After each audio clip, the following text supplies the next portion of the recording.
sedang berada di kotanya para ketua, apalagi kalau bukan di Sumatera Utara, Kota Medan. Putra akan mengajak people untuk melihat situasi Pilkada 2024 di Sumatera Utara.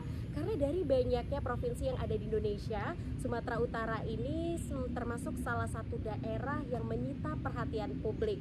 Karena dua nama tersohor Sumatera Utara, mantan Gubernur Sumatera Utara Edi Rahmayadi dan juga Wali Kota Medan Bobi Afif Nasution kembali mencoba peruntungannya untuk beradu argumen agar dapat menyita perhatian dari masyarakat Sumatera Utara. Lantas bagaimana dengan pandangan masyarakat itu sendiri? Apakah masyarakat bisa netral dalam menentukan pilihannya? Mari ikuti perjalanan Putri kali ini. Di provinsi ini sudah ada dua calon yang diusung untuk menjadi gubernur. Salah satunya adalah Bobi Nasution. Bobi merupakan menantu Joko Widodo yang kini menjadi kader Gerindra. Ia dipasangkan dengan kader Golkar sekaligus Bupati Asahan bernama Surya.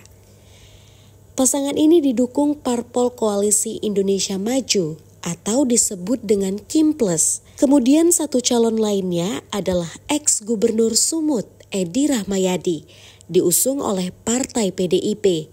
Edi dipasangkan dengan Hasan Basri Sagala yang merupakan Kasat Kornas Banser, organisasi di bawah naungan NU.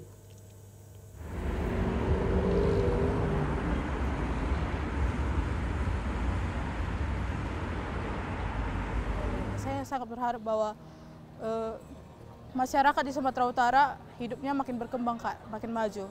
Sumber dayanya maju, sehingga ketika sumber daya maju, di situ kita, Kak, mampu dikatakan sebagai manusia swadaya begitu, Kak. Harapan dari personal saya, pribadi saya mungkin Sumatera Utara ini ke depannya harus bisa mensejahterakan masyarakat adat terutama, karena kita lihat pada saat ini banyak tuh hak-hak masyarakat adat tuh yang ditindas, bahkan dirampas haknya, sehingga mereka tuh yang mana mereka bergantung pada alam, tapi mereka saat ini sengsara hidupnya karena tidak bisa lagi mengolah sumber daya alam yang mereka punya, dan itu sangat bertentangan dengan cita-cita negara Republik Indonesia ini. Ya, harapan aku sih, karena kita tahu kan gimana sekarang kan Sumatera Utara ini sudah sering banjir ya. Harapan aku ya bisalah untuk pemimpin ke depannya untuk mengurangi itu, memperbaiki jalan, infrastruktur kita banyak kali yang sekarang rusak ini. Jadi maksud aku ya untuk memperbaiki itulah, untuk lebih mulus ke depannya, untuk ekonomi kita. Karena aku lihat sekarang banyak UMKM juga yang lagi terkendala. Ya semoga bisalah diperbaiki lagi ke depannya. Di saat masyarakat berharap pilkada berlangsung damai, peran Komisi Pemilihan Umum sangatlah besar. Sebanyak 10 juta orang mendapatkan hak pilihnya untuk menentukan siapa pemenangnya. Jadi kita jualannya jualan gagasan, jualan ide, sebebas-bebasnya, seluas-luasnya. Nah, di dalam menyampaikan gagasan ide tadi kan kita tuh udah jatuhnya ke tahapan kampanye. Di tahapan kampanye itu kan ada juga yang boleh dan yang tidak boleh. Misalnya melibatkan anak-anak, dilakukan di rumah ibadah, di tempat-tempat instansi pemerintah. Nah, kenapa Sumatera Utara hari ini saya bilang masih damai dan tertib? Karena komunikasi penyelenggara pemilunya kepada pemangku kepentingannya lancar. Kami dalam setiap kegiatan, setiap ada yang mau dilakukan, atau setiap tahapan yang mau digelar, kita panggil Bawaslu, teman kita Bawaslu, kita panggil TNI Polri, kita panggil Pak PJ Gubernur, kita sampaikan, dan kita panggil juga kedua pasangan calon. Nah, contohnya waktu yang kita cabut nomor urut, kan relatif aman dan damai, walaupun ada yang berteriak sana, berteriak sini, anggap aja sebagai, menurut saya, dinamika aja. Di saat KPU menjadi penyelenggara, ada badan pengawas pemilu yang siap menjadi wasitnya. Melihat masyarakat yang diharapkan bersatu, bolehlah kita juga berharap agar calon pemimpin daerah bisa berkampanye tanpa merusak opini yang ada di tengah masyarakat.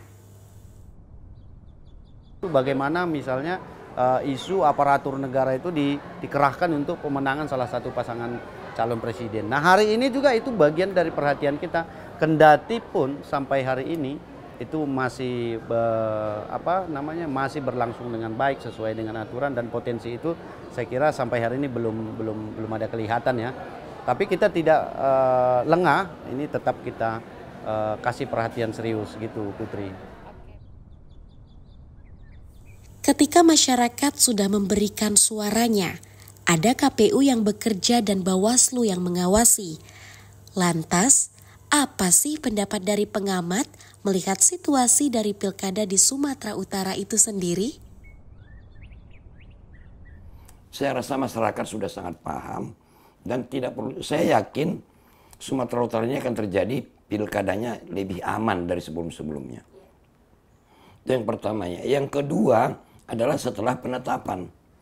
Nah, setelah ditetapkan oleh partai, kemudian KPU menetapkan 2 calon gubernur, yang ada masalah lagi saya rasa. Sudah berjalan seperti mana biasanya. Nah, sampai sekarang kita lihat kan aman-aman saja, nggak ada masalah.